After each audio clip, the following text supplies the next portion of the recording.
د دولت زدران په اړه نوی خبر.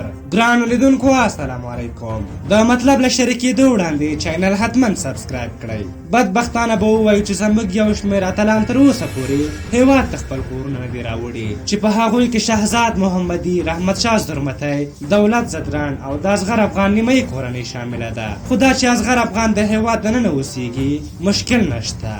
د خلکو په باور دا چې افغان لوبغاړي د افغانانو نمایندګي کوي باید د همدوی په منځ کې ژوند وکړي، او په داسې هېواد کې چې حکومت او استخبارات د افغانانو د وینو تږي دي د هغوی په منځ کې اوسېدل او د هغوی په ملاتړ کارونه کول افغانانو ته بیخي د منلو نه دي. تازه خبر دا ده چې د ملي لوبډلې د تیز توپ اچوونکي دولت زدران ورور ولي زدران په خپل پروفایل باندې له پاکستاني بیرغ او الوتکو سره جوړ عکس لګولی او دولت زدران هم لایک ورکړی.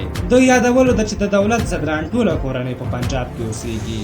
دغه دواړه ایډیانې مطلق د دوی خپلې دي. د کرکټ بورډ رئیس حاجي عزیز الله فضلي څو میاشتې وړاندې ویلي وو چې هغه لوبغاړي چې په پاکستان کې اوسېږي وخت یې ورکړی چې کورونه افغانستان ته راوړي.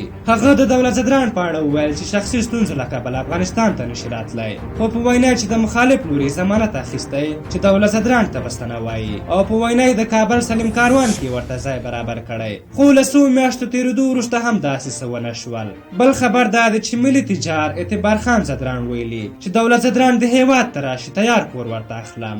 نور نو دولت زدران څه غواړي؟ په پنجاب کې اوسېدلې په هر حال، خو د پاکستان بیرغ او پوځ سره یې د عکس جوړول سمانه. بیا چې کله پاکستاني رسنۍ زموږ د لوبغاړو په هکله څه ووایي بیا موږ خفه یو. اصلا موږ خپله ښه نه یو، خلکو ته د دې زمینه مساعده کوو چې زموږ په اړه څه ووایي.